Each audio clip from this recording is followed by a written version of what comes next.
Good morning. This is the Tuesday, April 5th meeting of the Assembly Judiciary Committee. I'm Mike Fewer. I'm the chair of the committee. I'd like to make a few announcements at the outset of our hearing this morning.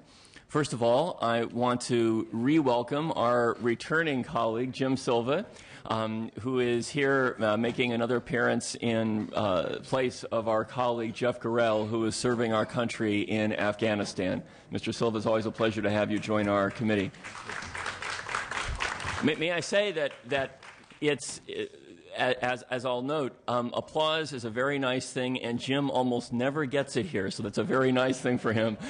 But in seriousness, applause will not be appropriate, nor will any other public displays throughout the course of our hearing this morning. But Jim, welcome. Another couple announcements. With the agreement of our Vice Chair, Mr. Wagner, I have a bill, AB 73. Normally, I would have my bills at the conclusion of our hearing, but because one of my key witnesses needs to return to another city soon this morning, thanks to an agreement with Mr. Wagner, I'll be proceeding subsequent to Mr. Amiano. As is always the case in our hearings, the rules are there are two witnesses on each side of every matter. Others who wish to testify or state their support of a bill will simply do so by acknowledging who they are and what their position is on the legislation. We don't yet have a quorum, although we're almost there. And I want to begin our hearing this morning by welcoming our colleague, Mr. Amiano. Mr. Amiano is here on item number 10, AB 791. Mr. Amiano, good morning. Good morning. Good Yontif. Mr. Chair and members, thank you for the opportunity to present AB 791 regarding foster youth birth certificates. Some foster youth are aging out of the system with inaccurate or missing information on their birth certificates. Even worse, some youth are aging out of the system without having a birth certificate at all. Although the law says that caregivers and youth should and must be provided a copy of their birth certificate, further clarification is needed as to when and who is responsible for obtaining the birth certificate. AB 791 clarifies existing law by initiating the process of obtaining and providing a foster youth birth certificate when the court denies the order for reunification services or orders the termination of reunification services for a foster youth. Caregivers will be the recipients of the birth certificate, and the youth shall receive his or her birth certificate if he or she is 16 years or older. Ensuring the birth certificate is received in a time-appropriate manner allows the social worker, caregiver, and youth enough time to engage in the process for correcting inaccuracies on the birth certificate. Thank you, and I ask you for an aye vote. Thank you, Mr. Amiano. Do you have witnesses here in support of your bill? I believe they're here on the elevator, I'm afraid. So I don't want to hold up the committee process. All right. Well, I'll tell you what. Are there witnesses here in opposition to Mr. Amiano's bill, AB 791? Seeing no witnesses in opposition, are there questions or comments for Mr. Amiano? Mr. Wachowski? No question. Okay. Mr. Wachowski, did you want to make us? Okay. We have a timeout for 1 second. We'll pause for a second in the hope that witnesses arrive. I hope this isn't Wisconsin and he's leaving for other areas. Mr. Chair, I believe we have 6 members. I would move the matter. Okay, I'll tell you what. Let's do this, Mr. Amiano. There seem to be no questions or comments from the committee. We now have a quorum. Let's establish it. If you could please call the roll. Fear. Here. Wagner. Here. Adkins. Here. Dickinson. Silva. Here. Huber. Huffman. Jones. Here. Monning. Wachowski. Here. All right. Now that a quorum has been established, a motion would be in order. Mr. Wachowski, do you move the bill? I move the bill. Is there a second? There's a motion and a second. This is an uncontroversial matter. Colleagues, any further questions or comments for Mr. Amiano? In the absence of your witnesses, Mr. Amiano, why don't I ask you to close? Thank you very much. I just respectfully would ask for an aye vote. Thank you, Mr. Amiano. Okay, let's call the roll, please. Fear. Aye. Fear, aye. Wagner. Aye. Wagner, aye. Adkins. Adkins, aye. Dickinson. Silva. Silva, aye. Huber. Huffman. Jones. Aye. Jones, aye. Monning. Wachowski. Aye. Wachowski, aye. Thank you very much. Thank you, Mr. Amiano. And I do want to, again, express my gratitude for our Vice Chair, Mr. Wagner, graciously agreeing to allow me to present my bill so my witness, the presiding judge in Los Angeles, can return to Los Angeles. If I could turn the gavel over to you, Mr. Wagner, and I'll proceed to the podium. Thank you. All of our committee members to please come. That would be helpful. And while Mr. Fuhrer is going to the podium, if I could make a request of all committee members who are not here to get here, we've got a full agenda and need your presence. Would appreciate all of my colleagues showing up. Thank you.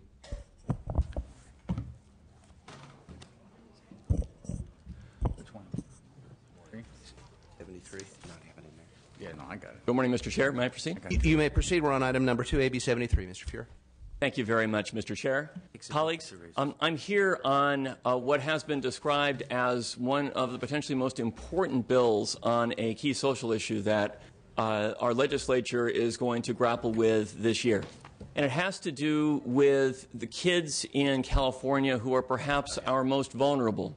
These are our kids, quite literally, kids who find their way in the dependency court system. Let me describe just for a second what these proceedings are. These are court proceedings where cases of child abuse or neglect are adjudicated. Life-altering decisions happen in these proceedings, decisions about a child's safety, their security, their living arrangements, whether to terminate their parents' parental rights. That's where these decisions are made. And they are made largely in secret. In California, the presumption is that these hearings be closed, done without public view. Secrecy is bad for the kids in this system. It perpetuates a system that, as we heard at the oversight committee that oversight hearing this committee held, means that the lawyers and social workers and judges in that system are not publicly accountable for their performance. It means that the often stunning conditions in which these kids find themselves, in which we compel all the workers in the system to work, the resources, the scarce resources to which we relegate them, don't change. But 17 states have moved in a different direction. 17 states have said that these hearings ought to be open, that the sun ought to shine, that transparency will benefit all kids. There are many benefits to moving to openness in the system. We heard those benefits in this room from others, including the former Chief Justice of the state of Minnesota, whose system moved from closed to open, who flew here on her own because she feels so strongly about that transformation. She, a former social worker who ascended to become Chief Justice of that state. Listen to some of the voices from that state on this issue. From public defenders. The openness works to make a system that used confidentiality to cloak incompetence or negligence much more accountable now. And children are going to be benefiting because all parties are held to an increasing standard of care. From public defenders. Judges actually read the file before the hearing, and lawyers for the child and for the parents are prepared. From a county attorney. Decisions of the court and county attorneys are under greater scrutiny. Decisions to remove or reunify in particular are weighed more carefully. This bill would move to the presumption of openness in California courts, dependency courts. Now let me be clear. In every other state in which courts are open, in 17 states and more in which there can be open courts, the only protection for individual kids' confidentiality is that the judge is empowered to close the hearing. And that will be the case under what we're proposing here as well. But we're also proposing in this bill unprecedented additional protections for individual kids in the system. First, proposing a pilot project here in California of 4 years in counties, only counties that request that this be the rule in their counties. So far, 2 such counties have come forward, Los Angeles and Ventura. There would be an independent evaluation, not funded by the general fund, a vigorous review of how this process ultimately worked. The courts would be presumptively open, as I've said, with judges retaining the discretion to close the hearing when that's in the child's best interest, a standard which itself is much more protective of kids than what happens in other states. In addition, there'll be other protections. For example, a child or their siblings or parents' confidential information could not be revealed in the hearing. The child's hearing would explain to the child the possibility of moving that the hearing be closed. The court would have to admonish that that be a possibility in open court. There'd be no photo or audio or recording equipment allowed in the courtroom. And with all this, the judge still retains the discretion to take a child's testimony in a private session in chambers if that's deemed appropriate. The bill has broad support. It has support from children's rights groups, as you'll hear from judges who oversee dependency court systems, leaders of the counties in which the pilots would be located, and overwhelming editorial support. I presented each of you with copies of editorials from all the leading newspapers in California, well over a dozen editorials uniformly supporting this change here because it's good for children. Now, there is opposition to the bill, and let me address the three key arguments that you'll hear. I met, for example, with a great group, the California Youth Connection, because they are concerned about advocating for foster kids. I appreciated their input, and much of their input is present in the bill as I've described it to you today. But they asked one thing that I can't do. They asked that the bill provide that any time a child or her counsel asks that a hearing be closed, it automatically be closed. That request would make California's proceedings more secret than they are now, and I can't go there. The county welfare directors as a group oppose the bill. But I want to draw your attention to this. In the two counties in which the pilot would be located, their directors support the bill. The third thing I want to point out, social workers, in addition to the arguments that I just made, argue that the bill does not sufficiently protect the privacy of social workers. And may I say, it doesn't. Because the point of this bill is to protect children. I have to say, at the end of the day, the general concern that opponents have that we not re-victimize kids is the right concern. But the protections in this bill, coupled with the broad approach of openness, is the most protective of kids, of all kids, in the United States. I'm going to conclude by saying this. You know, in our society, in American society, we value transparency and we value openness. The burden is on those who want these proceedings to continue to be held in secret to demonstrate why that's been good for kids all these years. The system would benefit from openness, and I urge your support, and I have witnesses here to testify in favor of it. Thank you very much, Mr. Feuer. And if you would ask your first witness, and procedure for the committee is 2 witnesses in favor, 2 opposed, and 2 minutes each. So your first witness, please. Mr. Chairman, members, good morning. My name is Ed Howard. I serve as senior counsel for the Children's Advocacy Institute at the University of San Diego School of Law. Only 3% of foster youth will graduate from a 4-year college. To 35% end up in jail or prison. Though foster youth comprise just 3% of the general population, they are 40% of the homeless population. According to a report issued by the Chief Executive Office of Los Angeles County just a few days ago on March 31st, 175 of the children who died in LA County in 2010 died with either the child or their families having some history with CPS. I could go on and on. At the informational hearing, we heard testimony that the well-intentioned laws that this legislature passes to protect these children were not being consistently implemented in dependency court. We heard testimony that every single person involved in this system is struggling with caseloads that are obscene and unjustified. The AOC testified, for example, that the judges have caseloads of 700 kids per lawyer. Please, per judge, please envision what 700 files looks like. And that same witness testified that the AOC witness testified that dependency judges do not have sufficient information to make good decisions about the lives of these children, which since these judges make decisions about every facet of this child's life, whether they'll be placed on psychotropic drugs, whether they'll be returned to a potentially dangerous family, whether they'll ever see their brothers or sisters again, that admission is just about the most damning admission that is possible when you think about what's going on every day in these dependency courts. And all of this, what it looks like and sounds like and feels like, and the first-person stories of it, are kept entirely secret. And in all likelihood, we must acknowledge, at least in part, that that's the reason, or at least part of the reason, why this endures.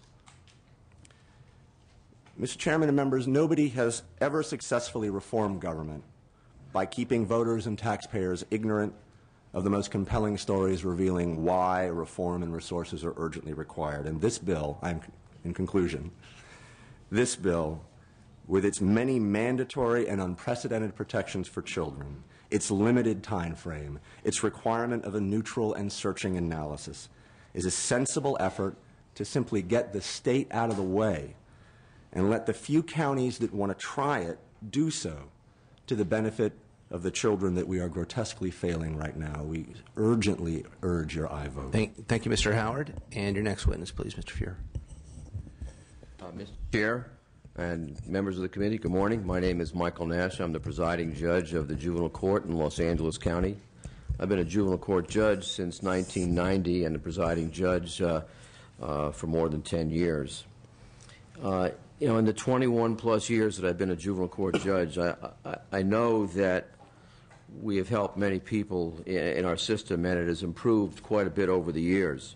In Los Angeles, we average over 2,000 adoptions from foster care every year, and we reunify over 6,000 children and their families every year.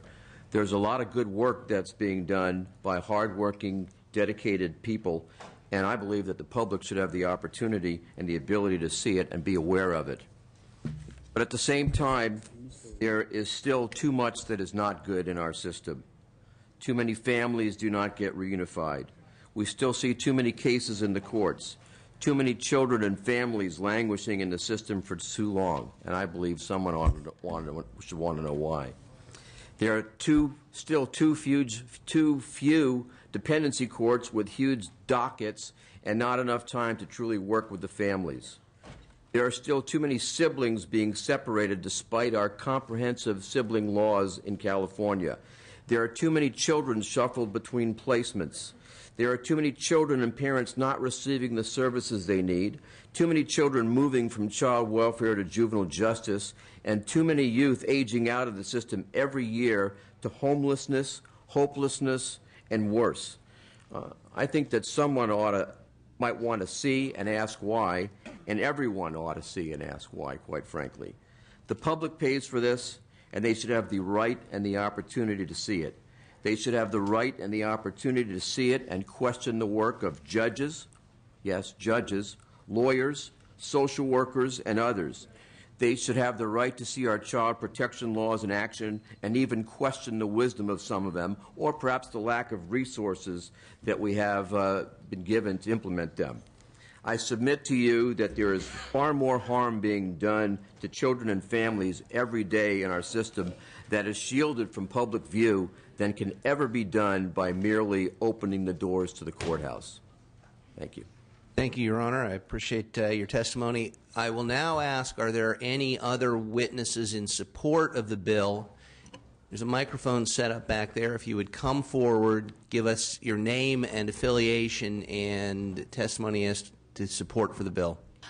Nicole Wartelman on behalf of the Ventura County Board of Supervisors, as well as the Ventura County Human Services Agency Director Barry Zimmerman. Ventura County is asking that this pilot be placed within the county in order to improve their court system. Thank you very much.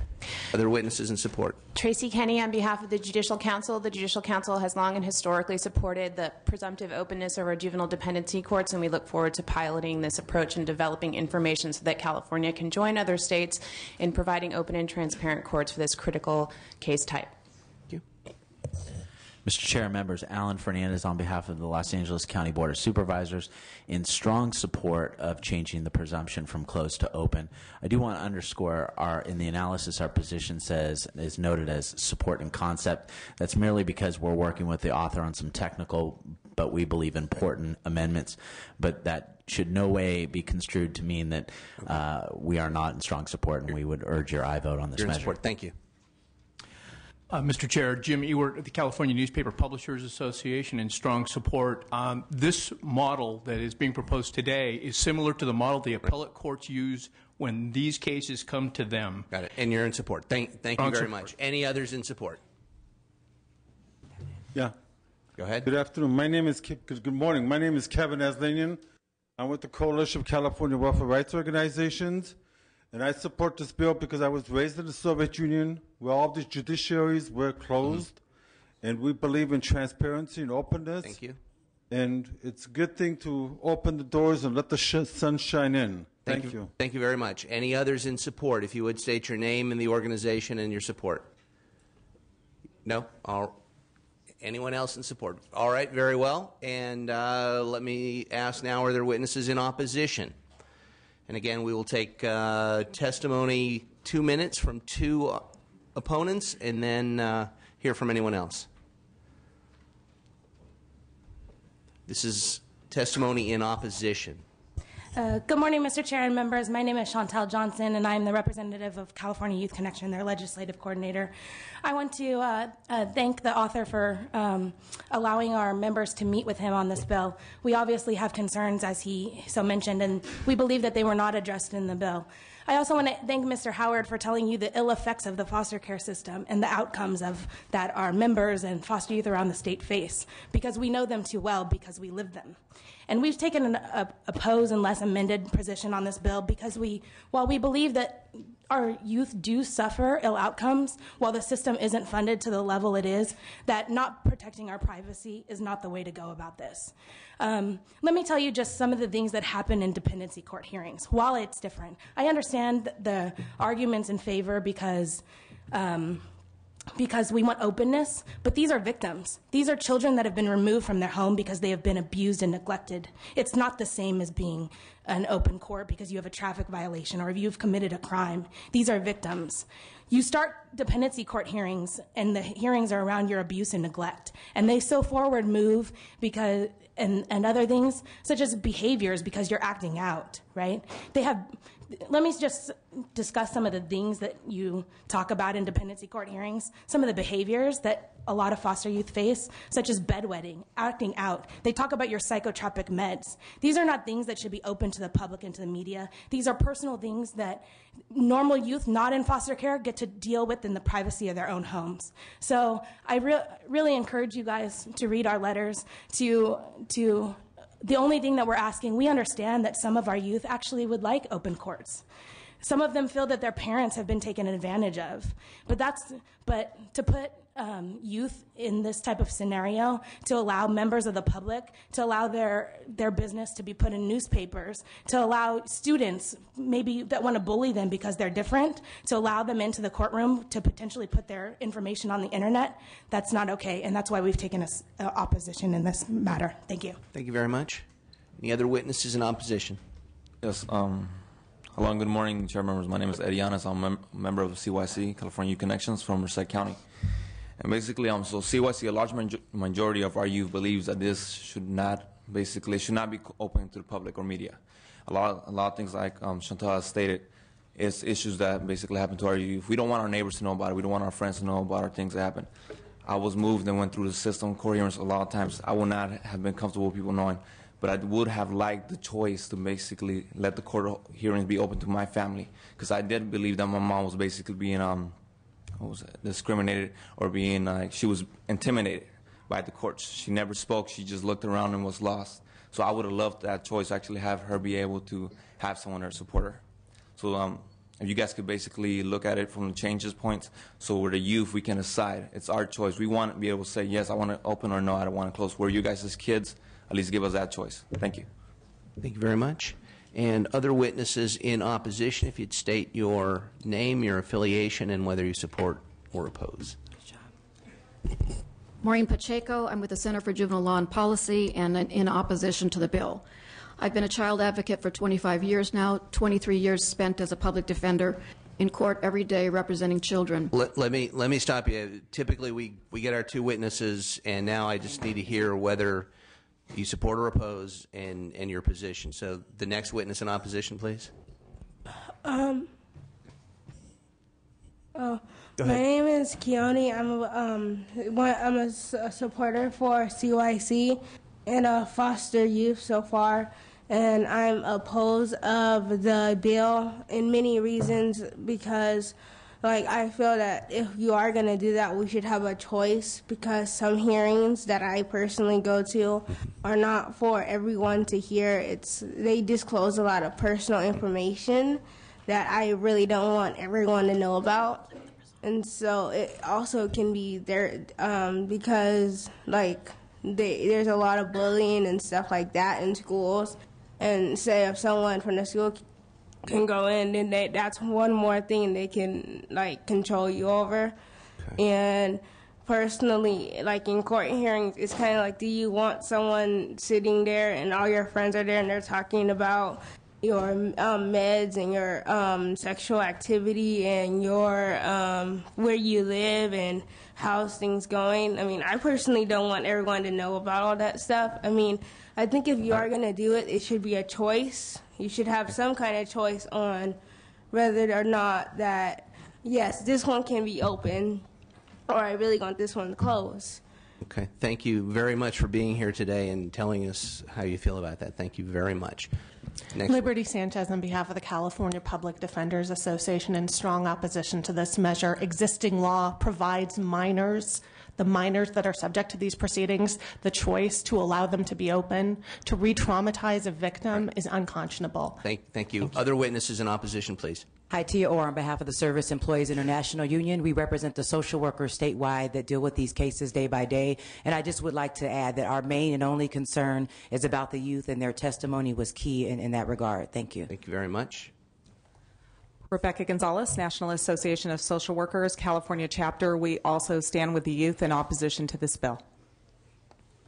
Frank Mecca with the County Welfare Directors Association. We have a position of oppose unless amended on the bill, clearly with two counties that are in support.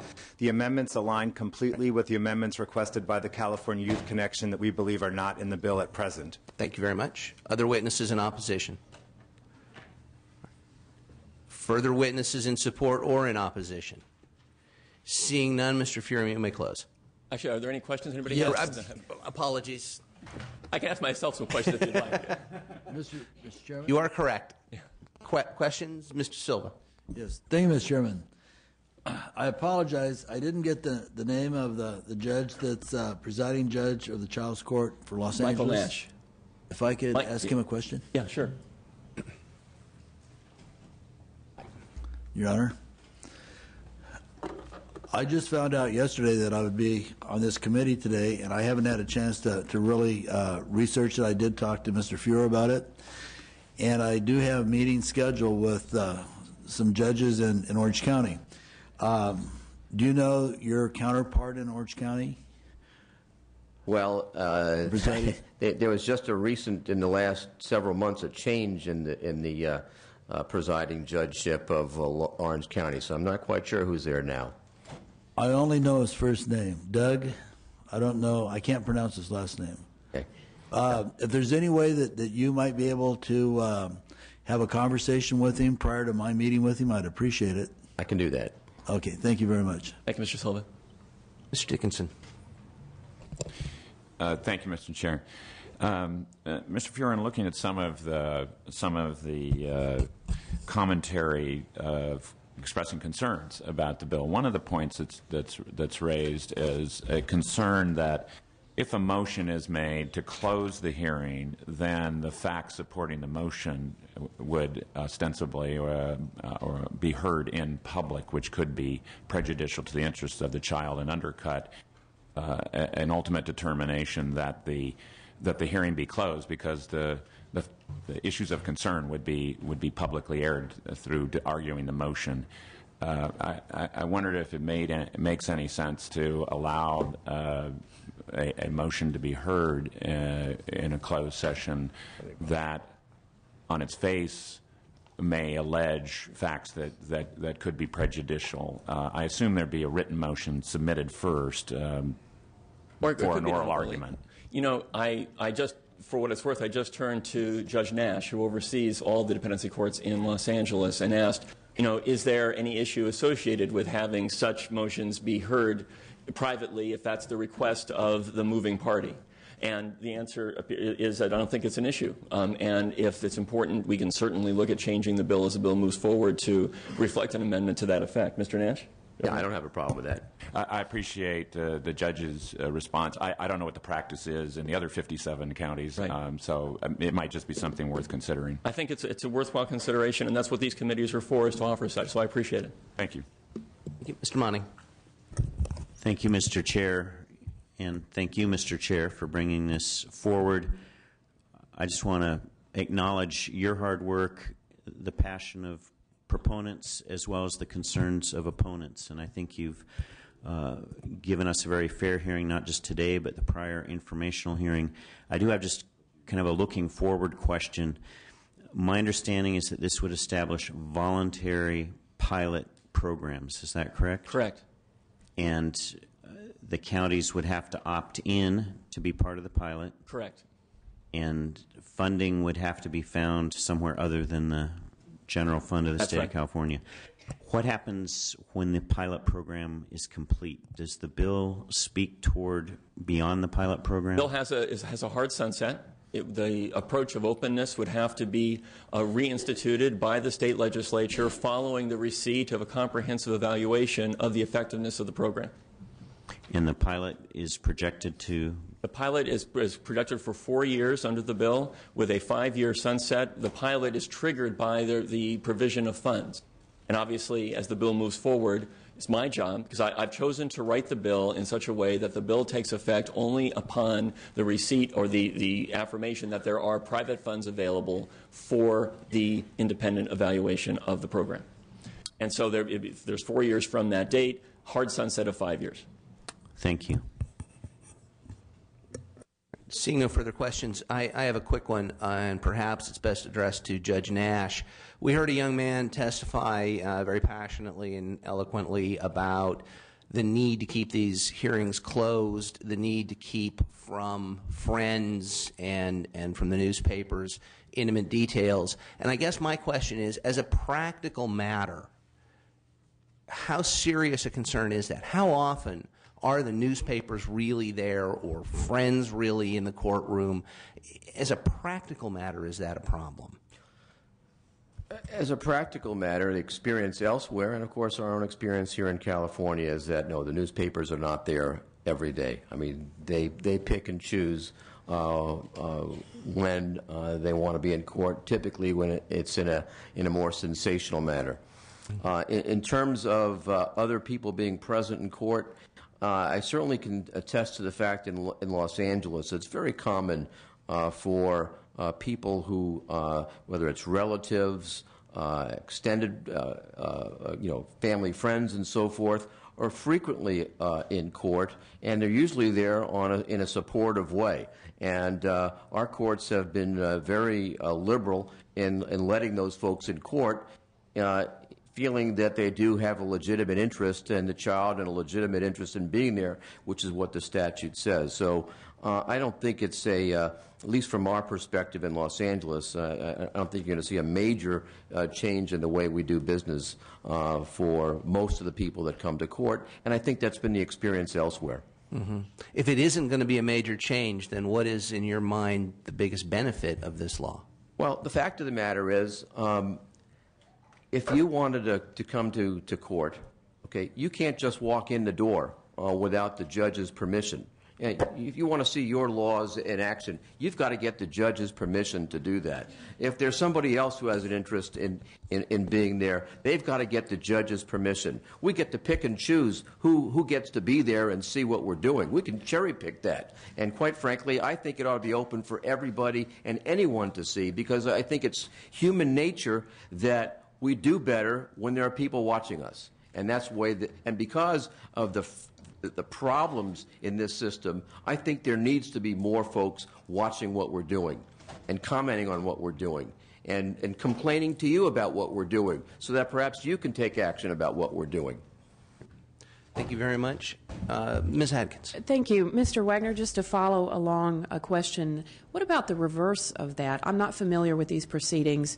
So what if there are people, family and friends, that the judge might not want there for reasons of problematic issues with the child? Is there a reverse situation where a closed setting you wouldn't have people there that could be problematic to the child? Well, once again, what the bill does, it creates a presumption. The presumption now is that the proceeding would be closed. This bill changes that presumption to open with the ability to close in the appropriate situation when the situation calls for it. And I don't think there's any question that I believe that our judges have the ability and the good judgment to close a case when it's necessary to protect the child. So would it be, thank you, Your Honor, would it be one or the other? Open, I mean, presumed open, but if there were problematic people associated with this young person or child, the judge would close it based on that? It would be either open or closed? Yes, the judge would have the ability to close it. Okay. Anything further? You didn't want to close before. Are you finally ready to close? Yes, very, very briefly, Mr. Chair. This bill has, I think, in it the best of two different worlds. 17 states have said their courts will either be open or presumed to be open. The only protection for individual children is the judge's discretion. We could have moved in that direction here. But instead, cognizant of the concerns raised by the California Youth Connection in particular, the bill has the presumption of openness, but it contains unprecedented additional protections for individual children in each case. If California intends to treat these kids, our kids, foster kids are our kids, with the dignity they deserve, intends to give the system the resources it needs, it's going to have to be the case that these proceedings are open presumptively so that we have an opportunity to view its successes and its failures. This is a catalyst for much needed reform, and I urge your aye vote. Thank you very much, and I will entertain a motion. I'll move the matter. Is it moved and seconded? And Madam Secretary, if you call the roll. Fury. Aye. Mr. Silva. Could we make a comment before we vote, or? Well, in your case, of course. I appreciate that. I'm happy to. Okay, real quick. Being the father of 2 children and grandfather of 3 children, I am very concerned about any child being re-victimized. And I am doing research on this. I will vote to get it out of committee, but I do want to reserve the right that I may change my vote on the floor. Yes. And we'll give you more information about that issue because the bill does address that issue, and I think it's a very important concern that we can resolve. Okay, thank you. Thank you, Mr. Silva. Further well, Mr. Dickinson?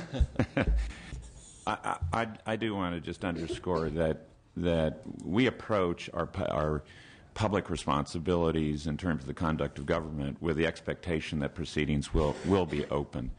And in the instances of children, we obviously are very sensitive to the circumstances and therefore look at approaching it in a different way. But I think it should be noted that many proceedings in court and other places of very sensitive matters are open and always have been open.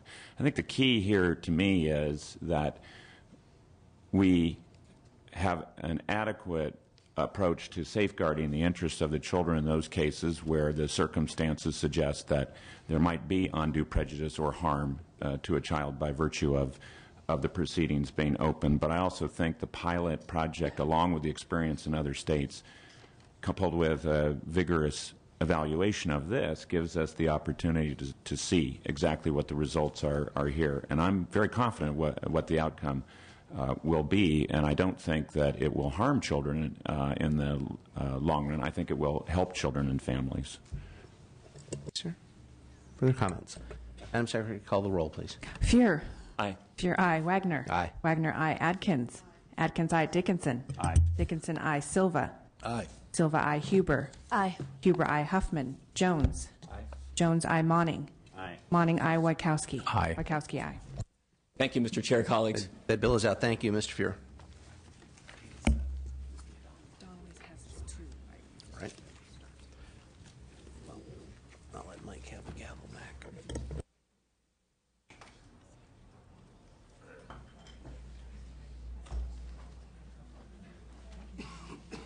All right, colleagues, thank you for that opportunity. I know Judge Nash needs to return to Los Angeles presently.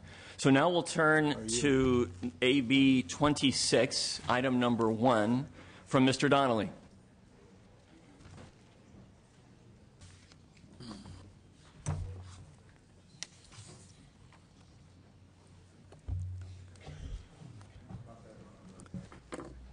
Mr. Donnelly, good morning. Welcome. Thank you, Mr. Chair. Members of the committee, I present to you AB 26, the Secure Immigration Enforcement Act. This bill will require the use of E-Verify by every employer in the state of California. That's actually, and on top of that, it would codify into California law a presumption of innocence for every employer who does take advantage and comply with that. Right now, it's federal law that you not hire someone in the country illegally, but that law is ignored and has been considered to be unenforceable. So by using the federal E-Verify system, an employer would no longer be opened up to lawsuits if he takes action when an I-9 comes back and does not match. And currently, people have sued. Employers have been sued all across this state. It's a serious problem. This would actually address that problem. It would also prevent actions to be taken by federal agencies against companies in California for simply trying to do the right thing.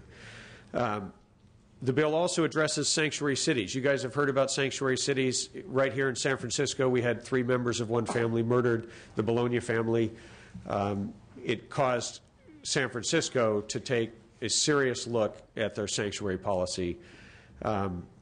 And so my thought is we need to actually do something and empower the citizens to sue the cities that put in place sanctuary policies, because sanctuary policies directly lead, in many cases, to the protecting of criminals, not just your average person who's come here for a better life, but in the case in San Francisco, it was a fellow who was a gang member, and he got released on the streets, and within 8 hours, he had killed 3 members of one family for no reason at all, except that they were sitting in front of him at a traffic light.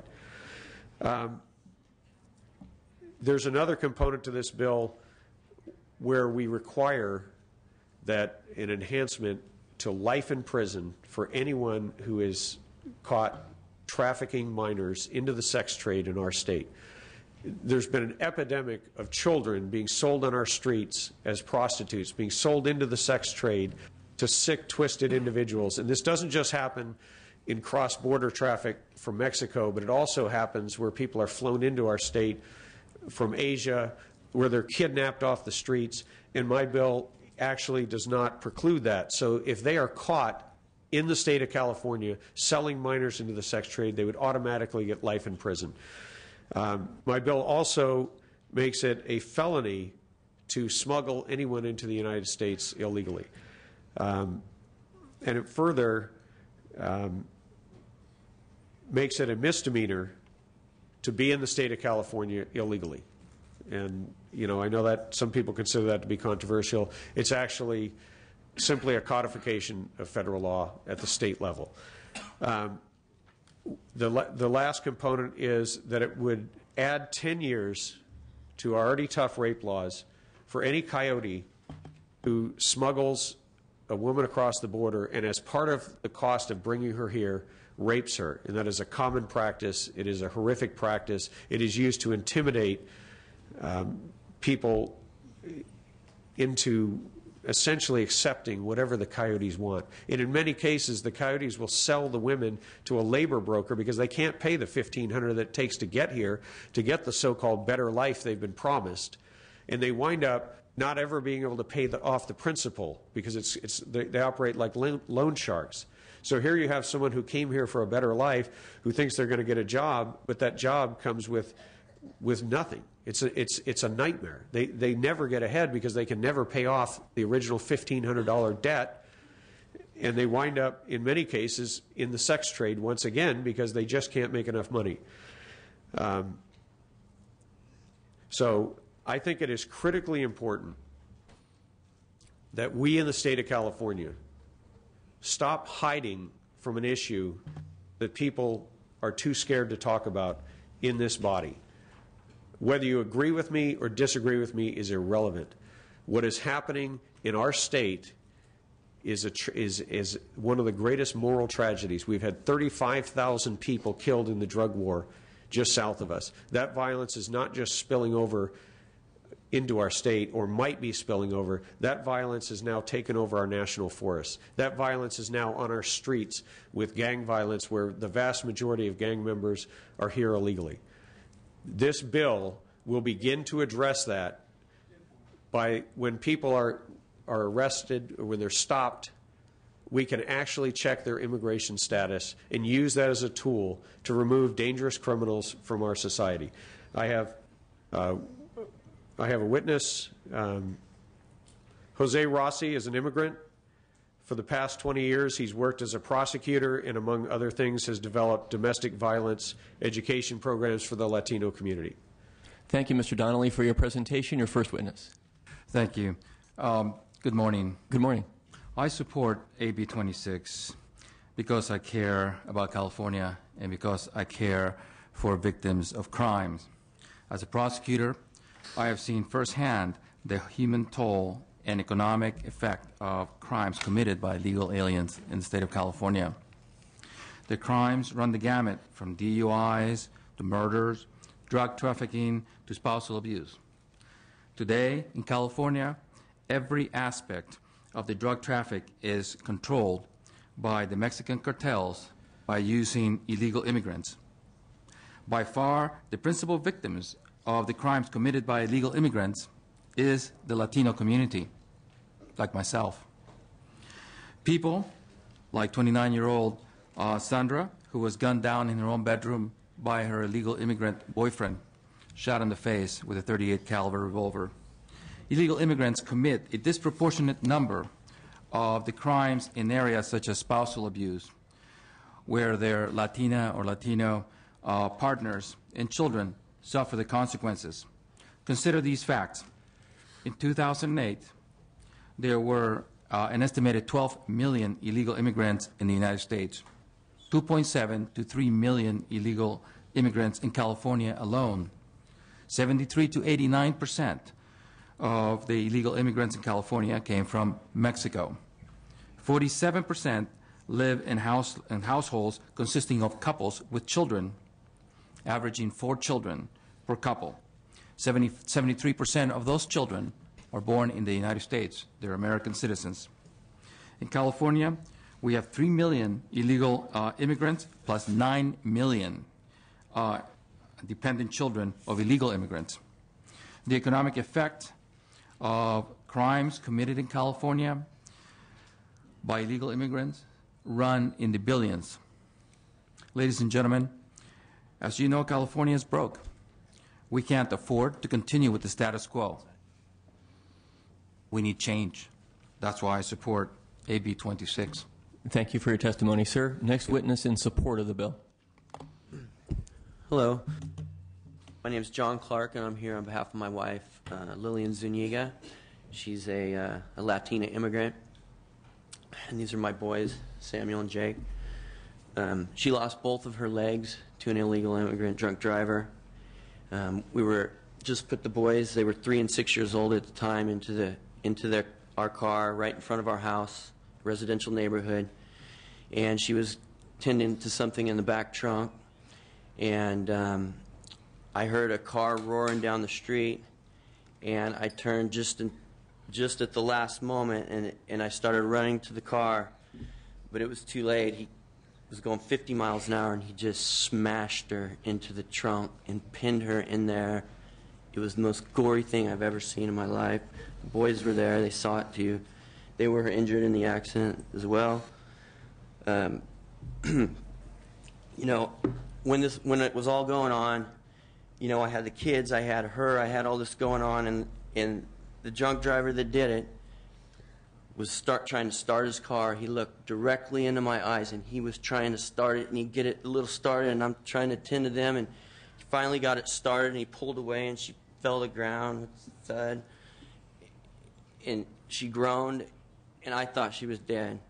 And then I went to her, and I said, "Baby, I'm so sorry. so sorry. And then she said, where are the boys? Where are the boys? And so I had forgotten those seconds, and I went around and I tended the boys, and I went back to her, back and forth. And, you know, the guy, he never cared about what happened. All he was trying to do was escape. He was trying to flee the scene. He had priors. He had prior drunk drivings that same year. 2.0 over each time. He could have been stopped. He could have been stopped. As a result of this tragedy, we have to live with this for the rest of our lives. She's got to live with the injury for the rest of her lives. You know, the boys, they always ask me, why did this happen to us? Why did this happen to Mom? And, you know, I told them, they say, who's going to protect us from doing this? Who's going to protect us from these type of crimes? And who makes the laws? And so I brought them here today so I can show them, boys, these are the people right here that make the laws that are supposed to protect us from things like this happening. These people never should be here. Sir, thank you for your testimony, and I've been watching your kids. I want to thank your kids for their courage in being here as well. Others in support of Mr. Donnelly's bill? No, let me say first that I recognize there are many people here in the audience who haven't been to a hearing previously. We'll first hear from witnesses who are here at the table, and then I know there is a line of people who wish to state their identity and support for the bill. I think there's some people outside who will join us in doing the same. You'll be having your chance in just a moment. Other witnesses here in support, simply your name and your support or opposition to the bill, please. Your support first. Yes, my name is Jamil Shaw, and I too, my son was murdered by a illegal alien that was released from the county jail the one day before he was, were you going to say something? I was.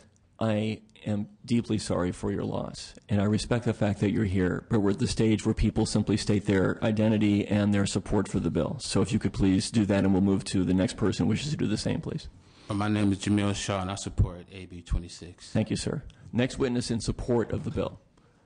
Okay, I think we'll move to the line of people. Sir, if you identify yourself and state your support for the bill, please. Good morning. Javier Reyes, Jr. I'm here on behalf of thousands of sons and daughters of Hispanic legal immigrants proudly supporting this bill. It acknowledges the sacrifice and respect for the law and also holds accountable those that are breaking the law. Thank you for being here, sir. Next witness in support.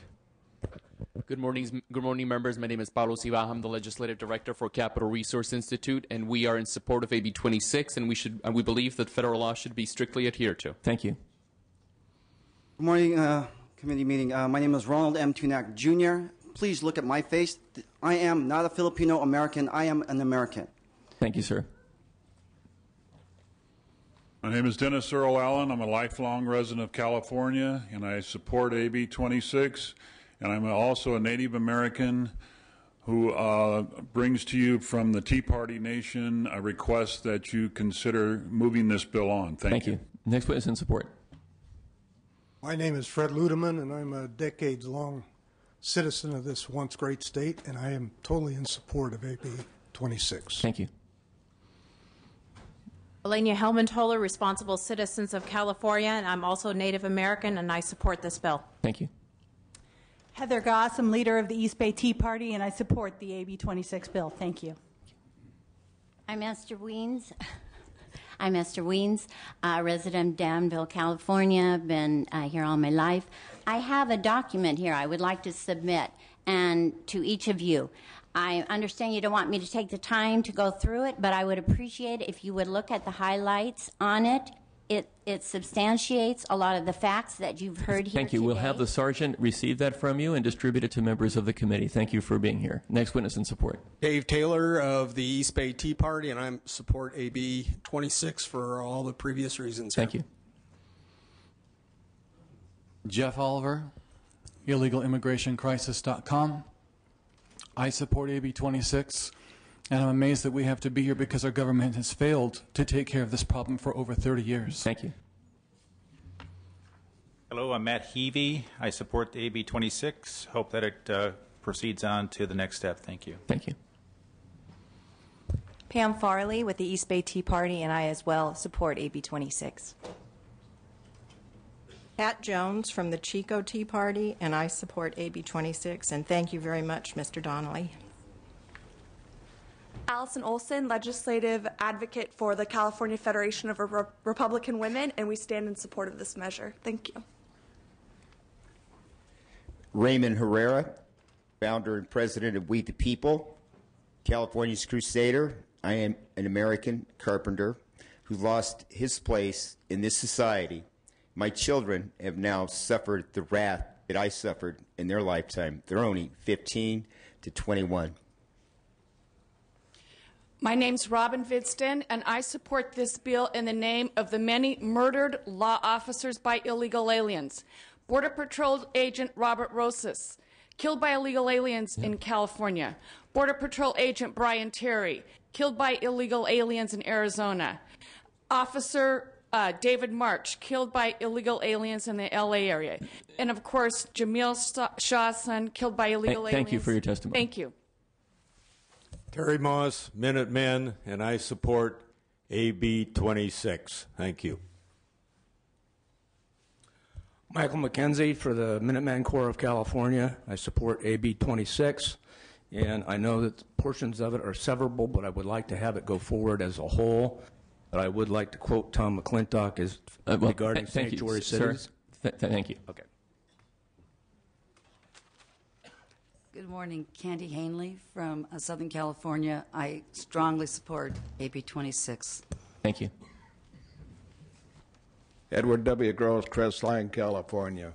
30-year Air Force veteran, retired, 5-year California Minuteman active duty. I strongly support these bills. AB 26. Thank you. Thank you.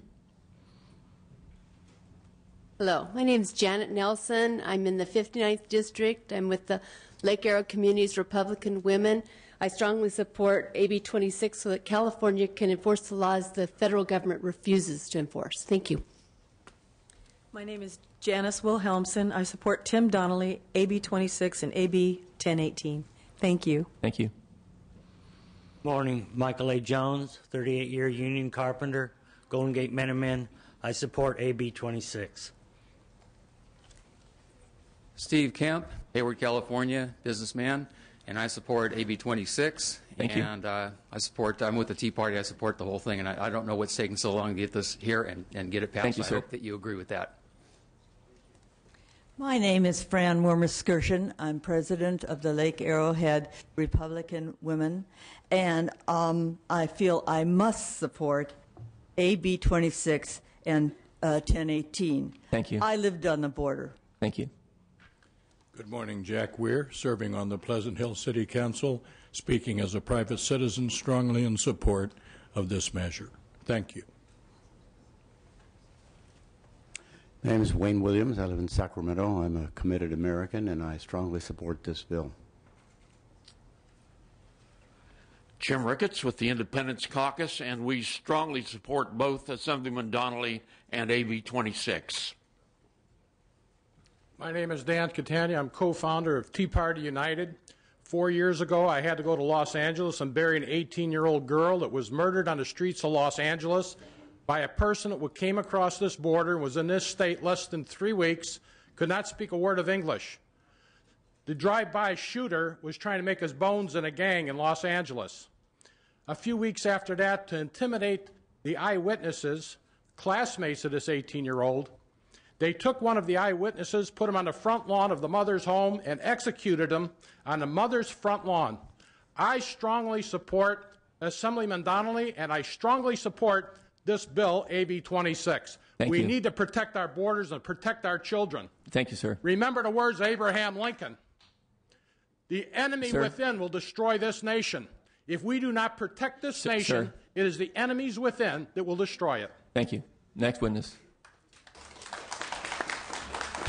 My name is Maxine Rodowiz. I'm a member of the American River Republican Women's Federated, and we strongly support AB 26. Thank you.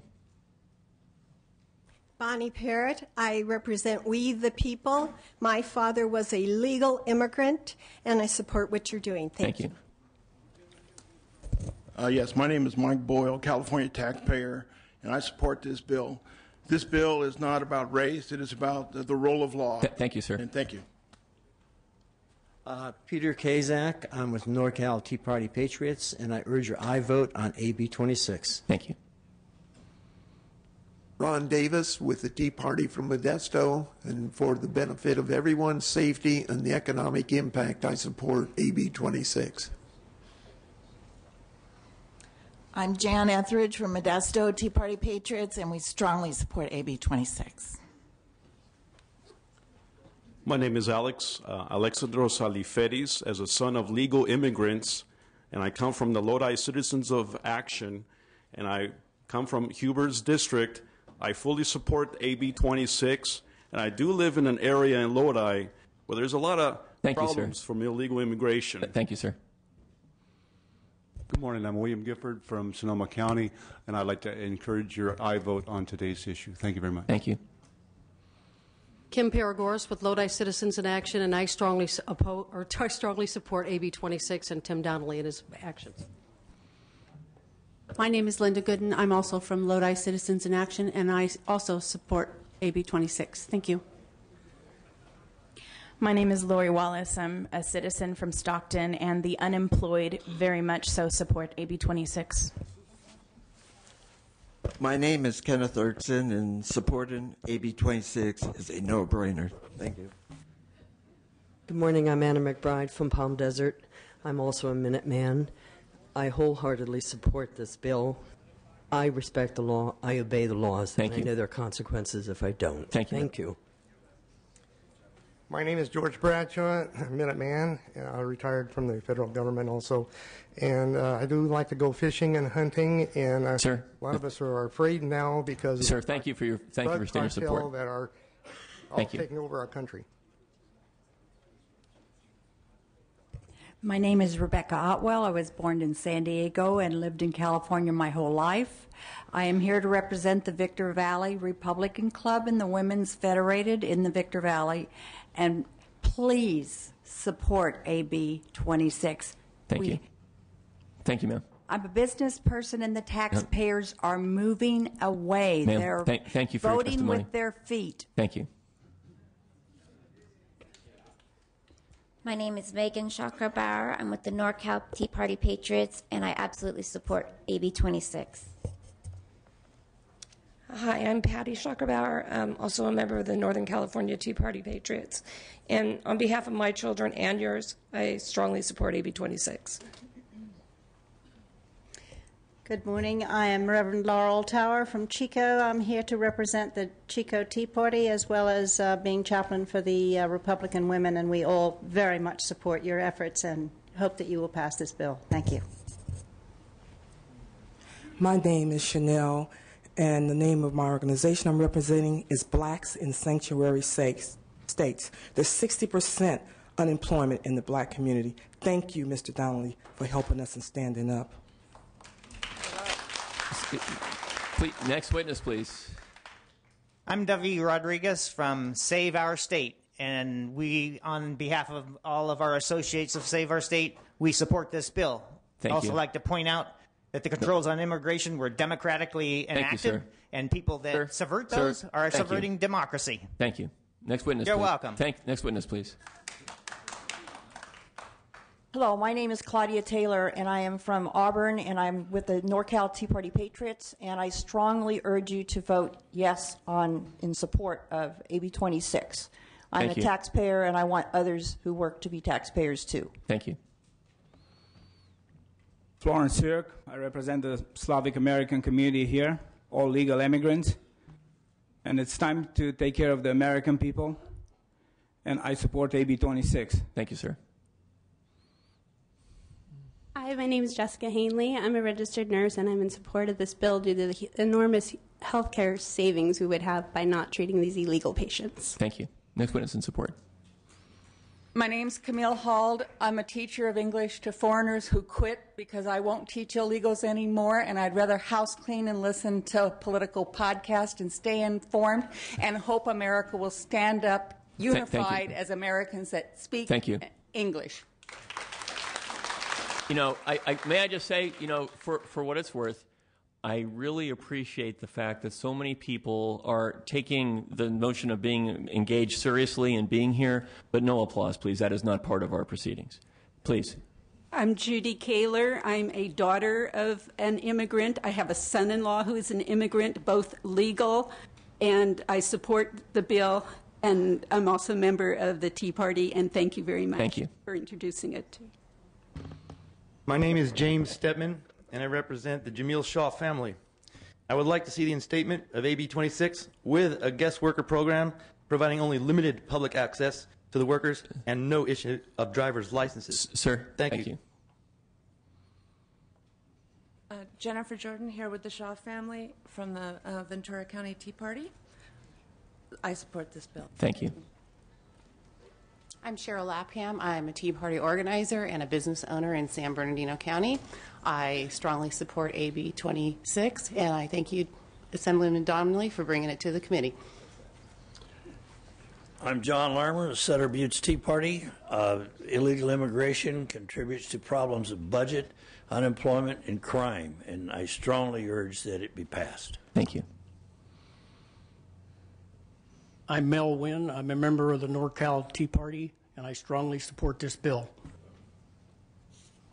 I'm Jim Westfall, a California citizen of 72-plus years, and thank you, Assemblyman Donnelly, for bringing this bill. For all the other reasons, California can't afford to support all the illegals. So thank you. Thank you. I strongly support the bill. I'm Larry Verga. I'm the coordinator for the Sutter Buttes Tea Party. We have over 22% unemployment in Sutter County, but the illegals seem to have a job. I support this bill. Thank you. My name is Carla Verga. I'm with the Sutter Buttes Tea Party. I'm with the Sutter Yuba Republican Women Federated. I'm also a legal immigrant who came to this country for equal justice for all. Thank you, I would like to see that happen. Thank you. My name is Tommy Shaw. I'm the grandmother of Jamil Shaw II. And, of course, Jamil Shaw I is my son. Me and my family more than strongly support this bill. Thank you, ma'am. Thank you. I'm Althea Shaw. I'm the aunt of Jamil Shaw II. And on behalf of the committee to pass Jamil's Law at jamilslaw.com, and on behalf of Army Sergeant Anita Shaw, who lost her son while she was serving in Iraq. And my nephew was shot in the stomach and shot in the head. And now he's dead. We support this. Thank you, ma'am. I'm Cliff Taylor from Auburn, NorCal Tea Party Patriots, and I support this bill. Thank you. Hi, I'm Rowena Donnelly. I'm the wife of Tim Donnelly, Assemblyman, who introduced this bill, and I totally support this bill, and thank you, Tim.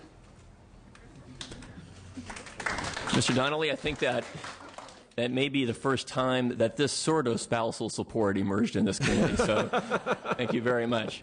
Are there witnesses here in opposition to the measure? I have a question. Sir, just hold on one second. So as those witnesses come forward, if people who are at the panel could move a little bit to offer the opportunity for opponents to be able to state their views. Later.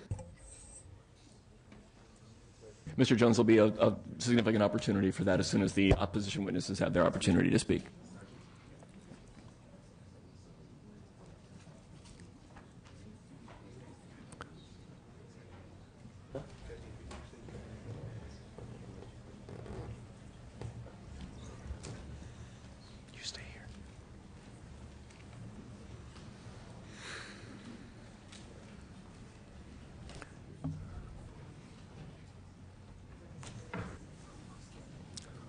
All right, again, two witnesses on each side, and then simply state your opposition to the bill, if that's your view. First witness in opposition to Mr. Donnelly's measure.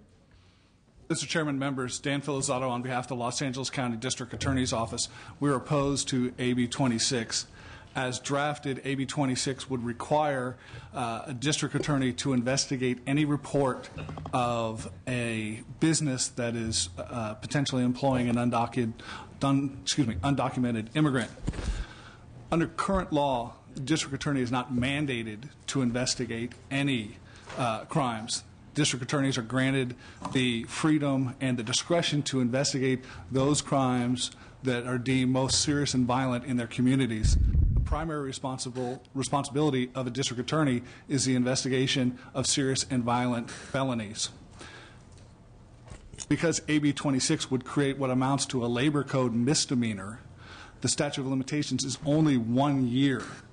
Because of that, I would be required to pull district attorney investigators off of gang cases, workers' compensation fraud, family violence cases, sexual assault cases, cases against child sexual assault cases, in order to investigate, like I say, what amounts to a misdemeanor violation of California labor law.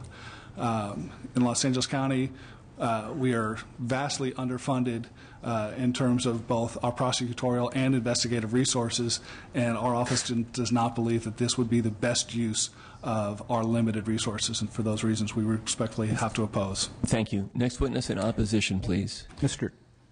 Mark LaForestier from the Attorney General's office. We would echo the comments of the Los Angeles District Attorney's office concerning the effects that this bill would have upon the prosecutorial discretion of both the Attorney General and the District Attorney. I would add to that one of the things the bill does is it would require or permit, rather, a private right of action for individuals to sue state and local agencies when they adopt policies that are perceived to be restraining upon the agency's employees' participation in federal immigration enforcement activities or communication with federal agencies in that regard. Now, with respect to the state agencies, the Attorney General is responsible for defending those agencies in civil litigation. Now, the way the bill is crafted, the fines and penalties that would be imposed on local and state agencies would be placed in a fund that would be administered by the Attorney General for gang, immigration enforcement, and other activities. So it places the Attorney General in a conflict of interest position with its client agencies, whereby in litigation where we are defending the client agencies, if the client agency loses, the Attorney General's office benefits by receiving funds. That's something that's not workable for us. In addition to some of the other issues that a lot of the witnesses in support addressed concerning human trafficking and other penal code issues, I think those will be probably more appropriately discussed at the public safety hearing. And with that, we oppose. Thank you very much. Other witnesses in opposition? Mr. Chair and members, Mike Belote for the California Employment Law Council. Mindful of your two witnesses in support and oppose, I would simply say this. With respect to California's employers, what the bill does, what the words say on the bill matter, and it requires the permanent revocation of all licenses. Thank you, Mr. Belote. Thank you. Thank you. Next witness in opposition. Catherine Pettibone with the Civil Justice Association of California. As Mark mentioned, we are in opposition to the private right of action against local governments. Thank you. Next witness in opposition. Jeanette Sanipatin, Legislative Staff Attorney with the Mexican American Legal Defense and Educational Fund, in strong opposition.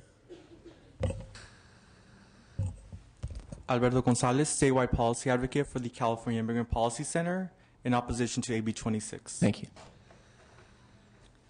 Rebecca Gonzalez, National Association of Social Workers, in opposition. Thank you. Joseph Villela, policy advocate with the Coalition for Humane Immigrant Rights of Los Angeles, strong opposition. This bill undermines public safety. It will actually increase our deficit. Thank you. Albert Parnell with the Hispanic Association of Colleges and Universities, and we're in opposition. Pratima Pandey from the California Partnership to End Domestic Violence. This bill would have a chilling impact on domestic violence survivors who are immigrants. Thank you. Santosh C. Ram Santana with Asian Americans for Civil Rights and Equality, and we're opposed to the bill. Liz Guillen with Public Advocates, in strong opposition. Thank you. Tiffany Mock with the American Civil Liberties Union, in opposition. Mr. Chair, members, Phil Vermeulen representing the engineering contractors and several other contractor associations, in strong opposition. Thank you. Thank you. Good morning. My name is Christina Wirtz, and I'm a resident of a sanctuary city, and I strongly oppose this bill. Good morning. My name is Ty Pulskamp. I'm a direct care provider for developmentally disabled adults in California, and I oppose this bill. Good morning. Brian Little with the California Farm Bureau Federation in strong opposition. Mr. Chairman, members of the committee, Louis Brown on behalf of the Nisei Farmers League, California Grape and Tree Fruit League, California Citrus Mutual, all opposed to the bill. Mr. Chair and members, Caitlin Vega for the California Labor Federation, here in opposition. Mariko Yoshihara on behalf of the California Employment Lawyers Association, in opposition. Christopher Dolan, plaintiff, civil rights lawyer, and despite a private right of action, I oppose this bill. Ben Hudson, white California taxpayer, in strong opposition of this bill. Libby Sanchez, California Public Defenders Association, in opposition. Kevin Asdanian, a citizen, and the proponents showed what hate is all about. Thank you for your testimony. Sir, was filled with sir, hate. thank you for your testimony. All right. Hey, I do want to say, there's more testimony. Just to be clear, just as it is inappropriate to applaud, we also treat people with respect by not commenting negatively on their testimony either. Everybody deserves respect in this hearing on all sides. Others in opposition to the bill? Yes, Ignacio Hernandez on behalf of the California Attorneys for Criminal Justice, in opposition to the bill. Thank you. Are there any other witnesses here in opposition to Mr. Donnelly's bill? All right, seeing none, I want to kick off. Are you in opposition to the bill? You testified in favor of the bill previously, sir. No, Raymond, you can't talk. Come on. Yeah. Raymond. We're going to proceed now to, sir, unless you're here in opposition to the bill, we're going to proceed to Mr. Yeah, Jones. I'm in opposition. Raymond Herrera in opposition to AB 26 inside of Mexico, not in California. Sir, thank you. All right. Mr. Jones, you had a question, and then we'll proceed to other comments from members of the panel. Mr. Jones. Yes, I had a question for one of the witnesses in support. If Mr. Shaw wouldn't mind coming back up to the table.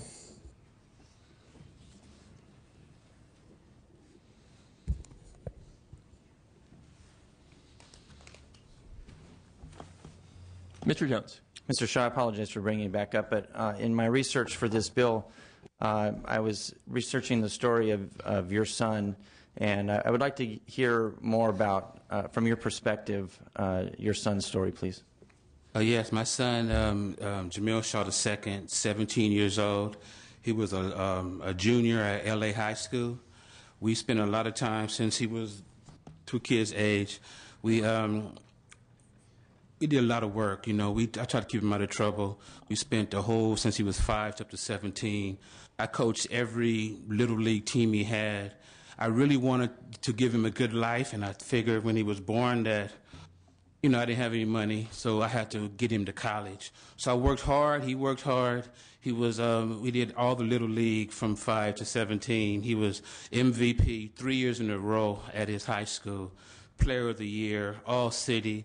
He was getting ready to have a chance to go to the Olympics in track because he was a really good athlete. He ran the 100, the 200, 2 relays, and the long jump. He played baseball. He did everything, and we really thought we made it. You know, I remember back in March, in February, the month before he was murdered, he had got a letter from a university in Ohio. It was his first one. And we looked at it, and he was so happy, you know. I said, see what I'm telling you? We made it. We thought we made it. You know, 17 years old, and our dream was to get him to 18. You know, he was 10 months short. And that Sunday, we had went to a football clinic at Pasadena College that was designed for the top prospect athletes that were going to Division I schools. You know, it was, if he just stayed alive, that's all he had to do was stay alive. And he was murdered. He was murdered by a legal alien that had a extensive record. Since he was 10 years old, he put junior high schools on lockdown. He was just rotten, basically. And he had released from the county jail. He was in the county jail for assault with a deadly weapon, battery on a peace officer, resisting arrest, brandishing a firearm in Culver City. He was given 8 months for that and was let out 4 months early. You know, and the day he got out of jail on a Saturday night, he murdered my son Sunday, and you know, and it was so bizarre because he asked me to go to the mall after the football clinic, and I said, you know, I didn't want him to go, but I said, okay, go ahead, Jazz, you know, have a good time, be home by 7. I called him, hey, where you at? Hey, Dad, right around the corner, be there in about 2 minutes. Plow, plow. Oh my God! I heard the gunshots, and I knew. I just was hoping he wasn't dead, you know. I went outside to take a look. There he was, laying in the street, bullet hole in his head, dead.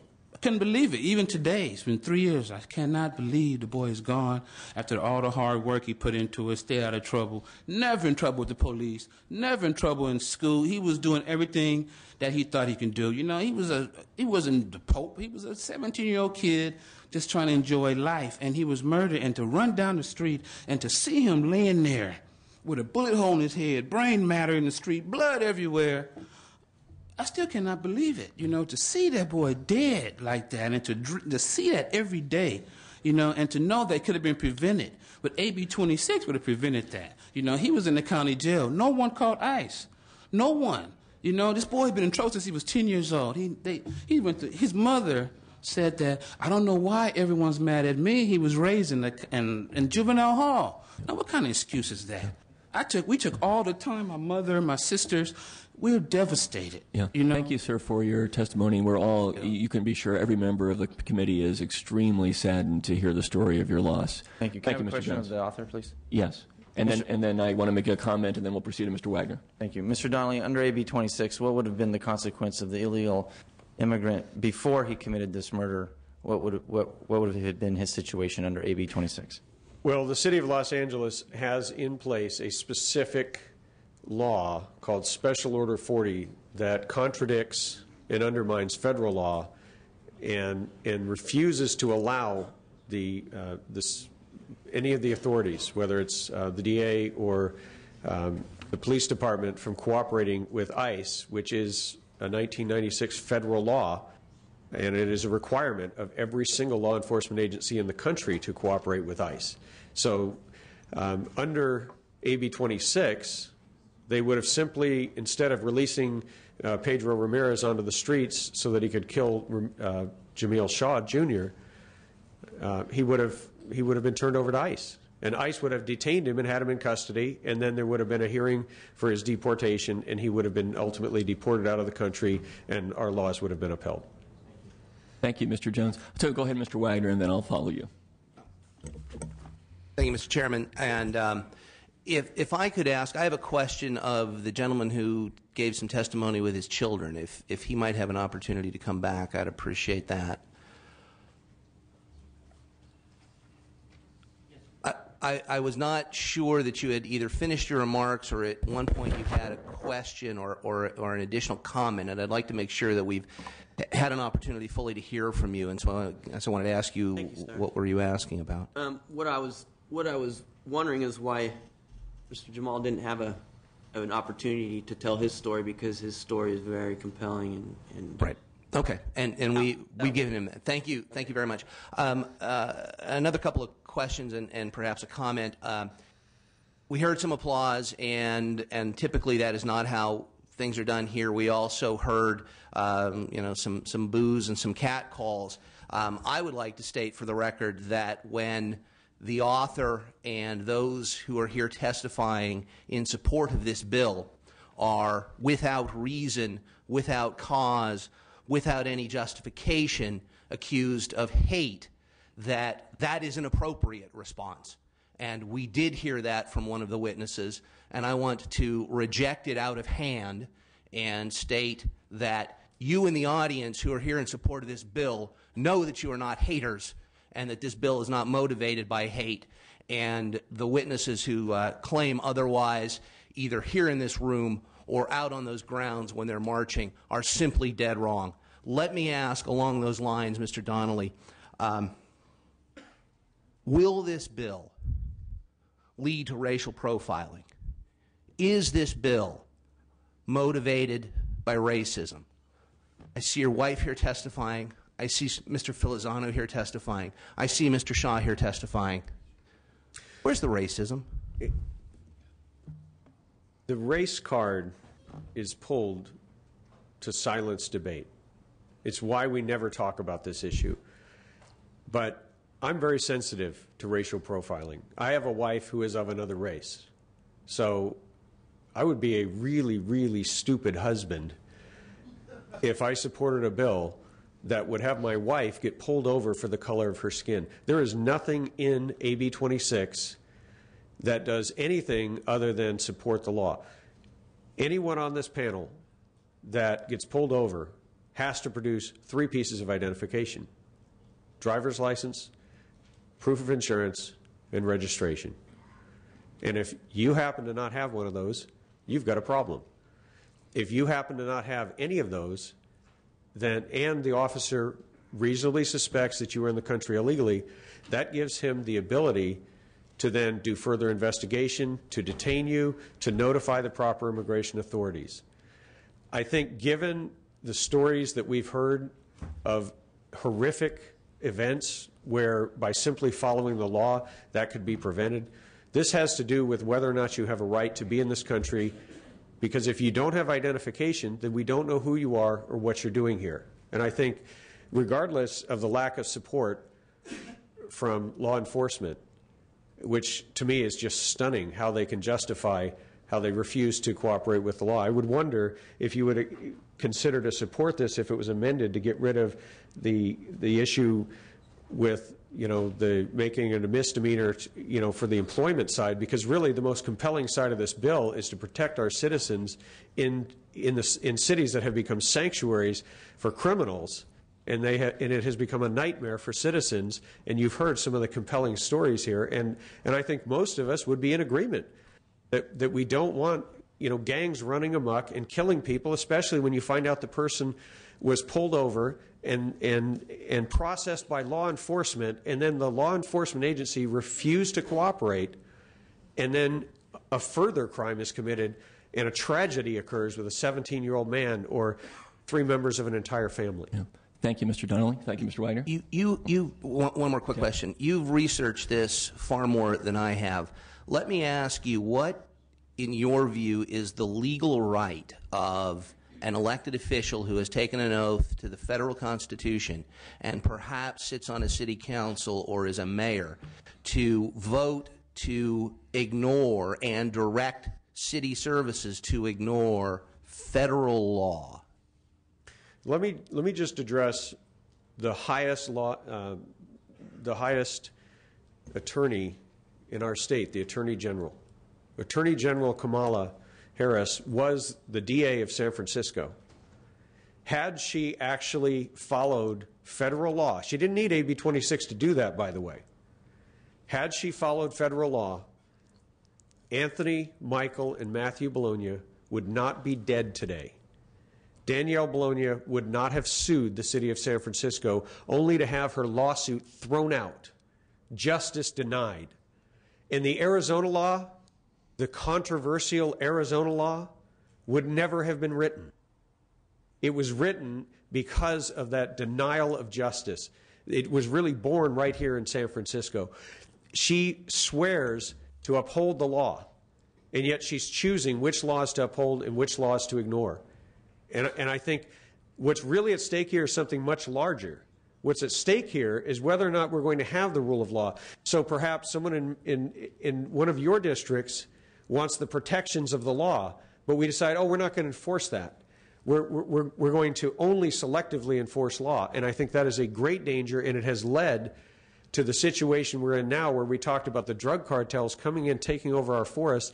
The Attorney General has now stated that she sees the drug cartels as a serious problem in California. Well, I'm glad to welcome her to the discussion, but I wish she had been there 3 years ago enforcing our federal law to take dangerous criminals off our street when they are intersected and have a lawful contact, an incidental contact with law enforcement. Thank you. Thank you, Mr. Donnelly. Thank you, Mr. Ryder. Move approval of AB 26. Okay, the bill has been moved.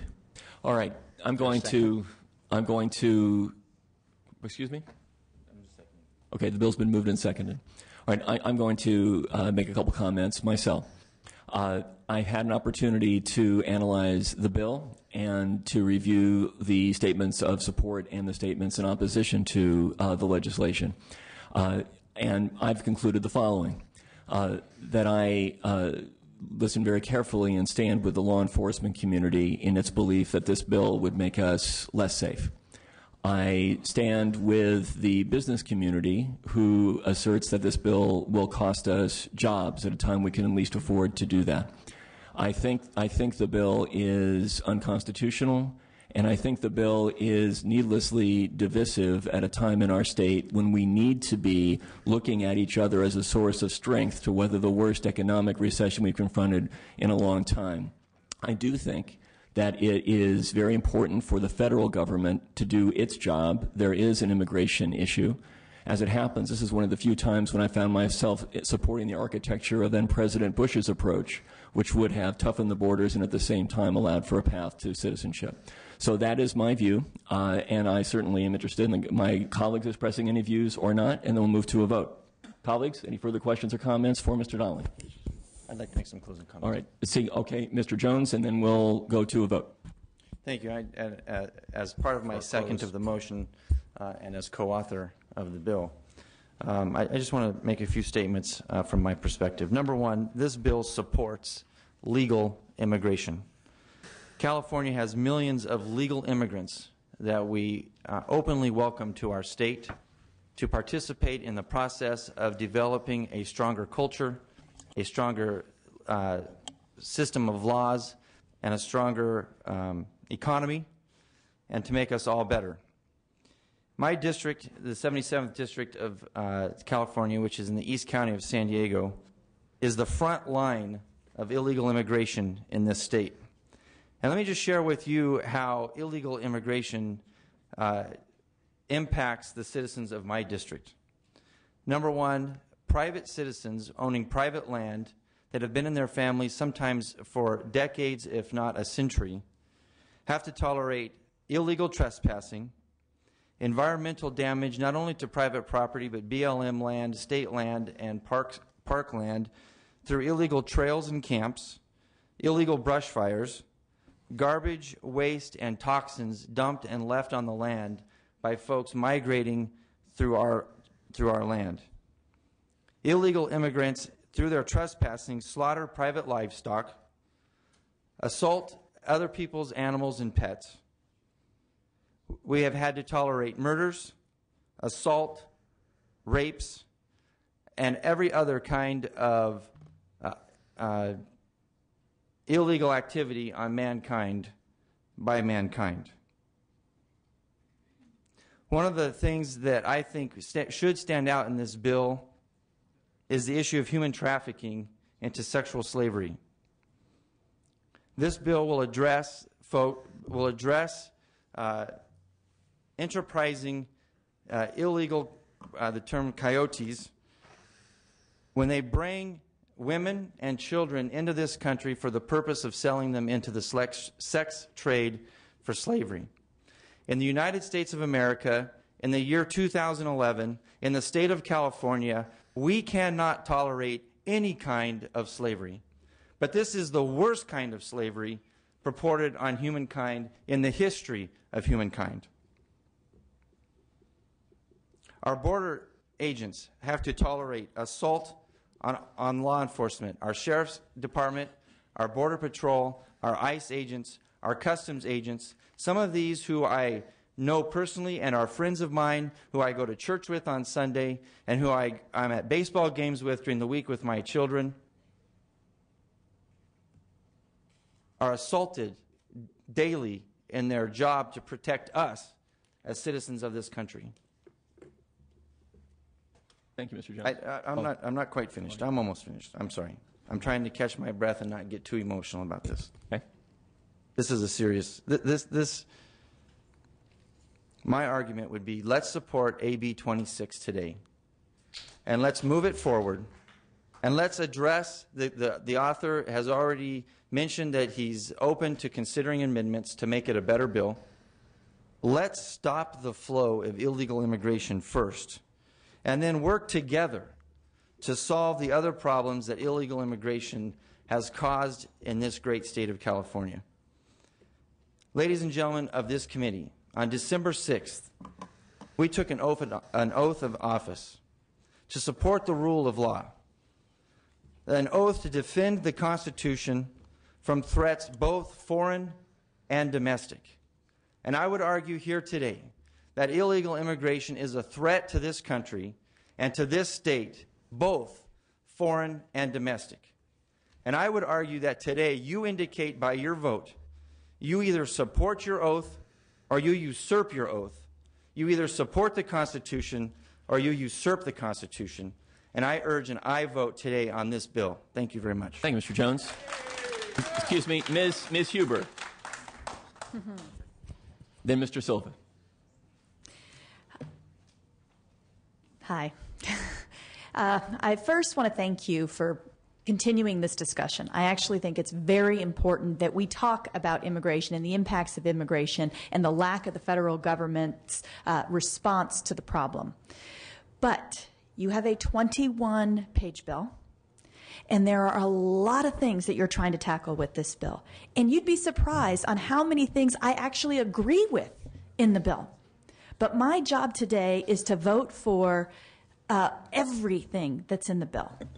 And if I may give you a little bit of advice, if you try to tackle smaller pieces of this problem in separate bills, we may actually be able to move things forward and start solving some of these problems. But when you try to put everything in to a 21-page bill, and you manage to get both the DAs and the public defenders against your bill, and you get the conservative defense bar, who would normally be supportive, against your bill because of the private right of action, and you have cost of billions of dollars to the taxpayers who had nothing to do with passing the laws that we're complaining about here, but ultimately, when you fine the local governments $5,000 a day for every day they've had a law on the books, it's the taxpayers who are going to have to pay that bill. You get a lot of opposition because you're doing all the mechanisms that you've chosen for this bill. You've got a lot of them in there, and someone's got problems with most of them. I really do appreciate that you're having this discussion. I think we need to keep talking about immigration in California and the federal government's lack of a response to immigration. But I caution us against trying to make California the state that can solve all of the immigration problems. I think it is incredibly difficult for... Let me just interrupt for 1 second to say everyone deserves respect in the committee. In 2.5 years, I have never used the gavel here because people have adhered to the notion that everyone should comport themselves in the way I've described. I take it my point is clear. Ms. Huber. Thank you, Mr. Chair. It's where I think there's things that we can agree on that we can do as a state. I worry about overselling this bill as being the solution to the entire problem. I do think there are solutions that we can do, but I'm not going to be able to support your bill today because I just don't think that you've worked out. I think there's amendments that you could probably take to different provisions, but I don't think you've worked out those problems, and I worry about implementation of the bill, and certainly I have to side with our law enforcement, our DAs, and our public defenders who say that there's problems with the bill and the enforcement mechanisms that you've used. But I do want to compliment you, though, on continuing this discussion, and certainly you have a lot of fans that support everything that you're doing, and I really appreciate that they've been for the most part, really respectful in this process. But this is not the end of the conversation today. I don't think you're going to have the votes today to get your bill out, but we can continue to work on these issues, and I'd invite you to keep talking with me. Thank you, Ms. Huber. We'll have Mr. Silva, followed by Mr. Dickinson, and then Mr. Wagner. Thank you, Mr. Chairman. Prior to being in elected office, I was a public school teacher for 28 years. And I had many students over the years that were illegal. That was not my concern. They're my students. I worked very hard to teach all the students, whether they were legal or illegal. Some of the best and brightest students that I had in class were illegal. A teacher is there to teach. Number two, if I were a parent living in a country that was corrupt and I was not able to support my family, I would leave and go to any country that would offer me the ability to support my family. That said, number three, California cannot continue to turn their back on the illegal problem that we have. We have 12% of the nation's population. We pay out 37% of the nation's welfare. We have financial problems that we have to solve. if you have a water on your kitchen floor, you're not going to solve the problem until you fix the pipe that's leaking in the attic. I will be supporting your bill. Thank you, Mr. Silva. Mr. Dickinson. Thank you, Mr. Chairman. This is obviously a complicated and complex issue, not a simple one, although I think there are certain people who would like to frame it as one that's fairly simple. And I think the complexity of it is reflected by the numerous elements of the bill to which Ms. Huber referred. I would just say, without repeating them, I want to associate myself with the remarks of the chair of this committee. But let me just also suggest that there are reasonable people who differ on approaches that we ought to take with respect to this issue. I don't think that the dialogue that has to occur to find a place upon which hopefully we can all come together is advanced by remarks that question the patriotism or the devotion to our Constitution, federal or state, in pursuit of advocacy for this legislation. Thank you, Mr. Dickinson. Mr. Wagner. Briefly, Mr. Donnelly, and I know I've had an opportunity, but let me just respond. It is a 21-page bill. Many of us have had the opportunity to read it because 21 pages is not that long, and it hit our desks several days ago. I will note for the record there was a 662-page public safety bill that was on the floor of the Assembly 24 hours after it was in print and was voted on by many in the affirmative, by many in this panel and others of our colleagues. I wager no one read it. And as a member of the Budget Committee, that Budget Committee did not see that bill, unlike here. I will also note in the very few months that I've been here that frequently when bills come to us that need some revisions and need some tweaks and need some changes, and the author is willing to accept and work with the committee, that we, recognizing the importance of the subject matter, and no one can deny the importance of this subject matter, recognizing that this is a work in process, will give an aye vote to allow the bill to proceed to the next stage so those changes can be done. That is a courtesy that we frequently see committees affording authors. Typically, those are Democrat-controlled committees affording Democrat authors, but it need not be that way. And in a bipartisan spirit, recognizing the importance of this issue, I would urge my colleagues to let us continue the work on addressing the concerns raised in this bill. Let us continue the important discussions recognized by the panel. Give us an aye vote on this bill to get it out of this committee and let that work continue. With that, I would urge an aye vote. Thank you, Mr. Wagner. So we've reached our conclusion. Mr. Donnelly, it's been a long discussion. Do you wish to briefly close? Briefly. Half our budget deficit, half of our income, our revenue to the state of California comes from personal income tax. Half. So it's critically important that Californians have jobs. And it's critically important that the Californians that have those jobs be legal, lawful residents, because then they will pay their full tax share. We have too many people that are living lives in the shadows, and I think there's a lot of people on both sides of this discussion that are serious about solving that problem and that crisis. Our approaches might be different, but if you shift the tax revenues that would come from those folks working, American citizens working, legal immigrants working, and you then bring on costs when illegal immigrants bring their entire families here, and then we pay for the education, health care, and many other things we all know about, to the tune of $11 to $22 billion. This bill would essentially bring us attrition through enforcement. It uses market mechanisms. It would protect our resources in California. It would protect our jobs. It would end sanctuary cities and protect our precious lives, which I think every one of you has expressed, and I appreciate the respect that you showed to the witnesses that came a long way.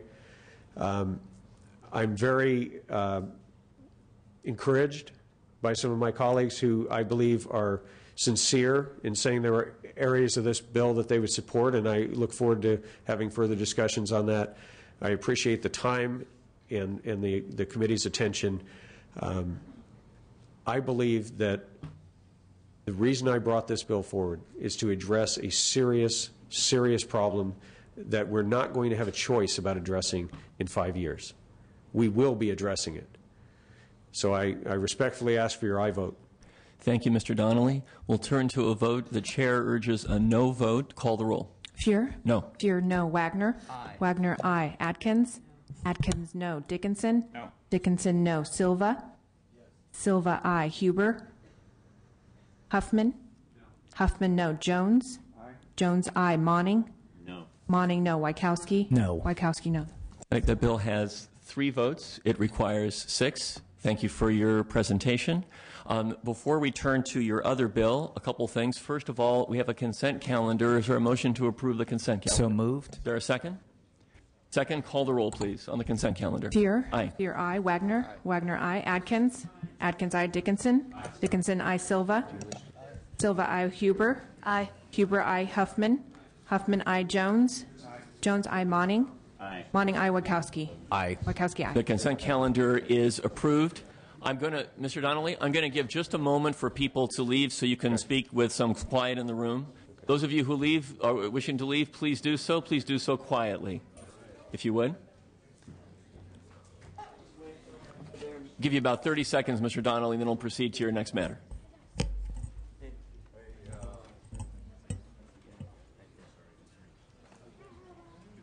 Okay, Mr. Donnelly, people are in fact proceeding very quietly, so I'm going to ask you please to turn to item 12, AB 1018. Mr. Donnelly, please proceed. Okay. Thank you, Mr. Chair, members. AB 1018 essentially requires that all city, state, county employees use the federal program called SAVE, the Systematic Alien Verification for Entitlement Program. In a simple term, it's like using E-Verify before we hand out a check to people. I think that every one of us would agree that we have very limited resources. We want to be helping citizens through this terrible economic crisis that we're suffering in California. But at the same time, we don't want people who are using false identity to be getting on welfare, to be getting food stamps, to be getting unemployment checks, and things of that nature. So this bill is a very simple bill. It simply requires that every state, city, and county employee who hands out benefits verify using an existing federal verification program before they hand out California tax dollars. Thank you. Thank you, Mr. Donnelly. Your first witness in support, please. Good morning, members. My name is Pablo Cibaja. I'm the Legislative Director for Capital Resource Institute, and we're here in support of AB 1018 for several reasons. Obviously, this would not affect the constitutional access to education and emergency health care for individuals. This would just be, like the member said, an E-Verify type of system where folks would, if they want benefits from the state of California, obviously they would be required to be verified. I think this is more than anything fair. It is reasonable, and I hope that, and I urge you to vote yes on 1018. Thank you. Thank you, sir. Your next witness in support, please. Are the witnesses in support? Okay, witnesses in opposition to the bill, please.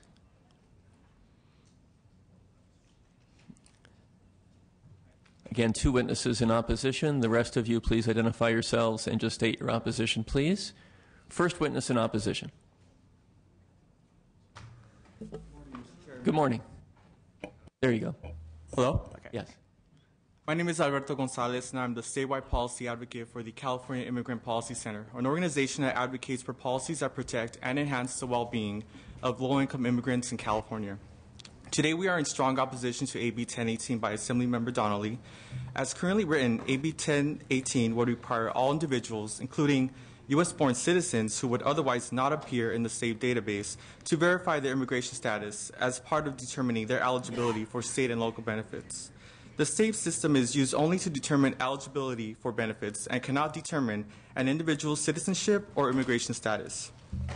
SAVE is already being used in California programs where it is required, such as in Medi-Cal, CalFresh, and CalWorks, and federal law requires services such as emergency medical services, homeless shelters, and domestic violence centers to remain available regardless of an individual's immigration status. This proposal will place an additional administrative and staffing burden to the state and will harm the health and well-being of all Californians, including U.S. citizens. For these very important reasons, we urge a no vote. Thank you. Thank you. Next in opposition. Good morning, Mr. Chair and members. Vanessa Kahina with the Western Center on Law and Poverty. The SAVE system has been in effect and in use since 1986 when the Immigration Reform and Control Act was passed at the federal level. The SAVE system is already used in California for the vast majority of public benefits provided at the federal, state, local, city, county levels. For those reasons, we believe this is an unnecessary burden.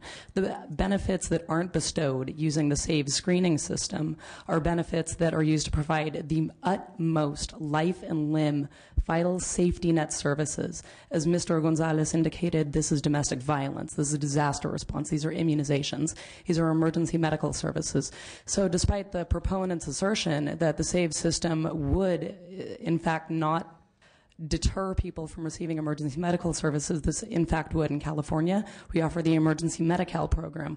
We offer this so that people can provide and get services that would otherwise cause them to be at risk to the public health community. For those reasons, we adamantly oppose AB 1018 and ask for your no vote. Thank you. Next witness in opposition. Mr. Chair and members, Caitlin Vega for the California Labor Federation, here in opposition. Thank you. Tiffany Mock on behalf of the American Civil Liberties Union, in opposition. Liberty Sanchez on behalf of California Public Defenders Association, as well as Laborers Local 777 and 792 in opposition to this measure. Thank you. Others in opposition to the bill. Jeanette Saripatin on behalf of the Mexican American Legal Defense and Educational Fund, in strong opposition. Kevin Esling and Coalition of California Welfare Rights Organization, strong opposition. Dennis Loper, California Hospital Association, in opposition. Tia Orr on behalf of the Service Employees International Union, in strong opposition. Camille Hall, and asking if you'll still call back the people that are in support of it after the people continue speaking. I'll opine on that in a moment. Are there other witnesses here in opposition to Mr. Donnelly's measure? Now, Mr. Donnelly, two things are true. First, the witnesses who have lined up, I will acknowledge in one of a couple of ways. You've traveled in many cases a long distance to be here. You've all testified previously in support of Mr. Donnelly's previous bill. We've heard that support. If you could simply say, you know, I've said I support the other bill, I support this one too, and we can just move to the balance of the hearing. If people feel the need to state again their support for Mr. Donnelly and his bill, I will allow that, but the hour is drawing very late. We have many more items to go to. So with that, does anybody feel the need to re-express their support for Mr. Donnelly and the bill? For those who feel that need, please do so. Very briefly.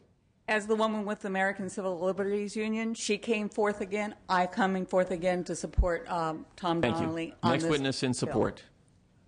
Heather Goss with the East Bay Tea Party, and we strongly support Tim Donnelly. We thank him. Raymond Herrera, I support AB 1018. Thank you. Give him Next your witness house. in support. I strongly support AB 1018. Tim Donnelly's my hero. Esther Weens, I am in support of AB 1018. I support Tim Donnelly, 1018, and the Constitution of the United States. Jim Ricketts, the Independence Caucus. We strongly support Assemblyman Donnelly, and we strongly support AB 1018.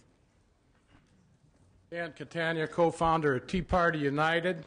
I want you all to consider what it's like to bury an 18-year-old girl that was senselessly murdered. Stop thinking about how many pages are in a bill and think of her face. Sir, thank you Stop the magnet. Sir, thank you. Protect our nation. Thank you for being here. Next witness in support. Janet Nelson, lifelong California. I support AB 1018 and Tim Donnelly. Thank you. Fran Wormer-Skirchen, I support 1018, business owner, and thank will you for your support. E-Verify. Anna McBride, taxpayer. I support Mr. Donnelly's bill. Thank you.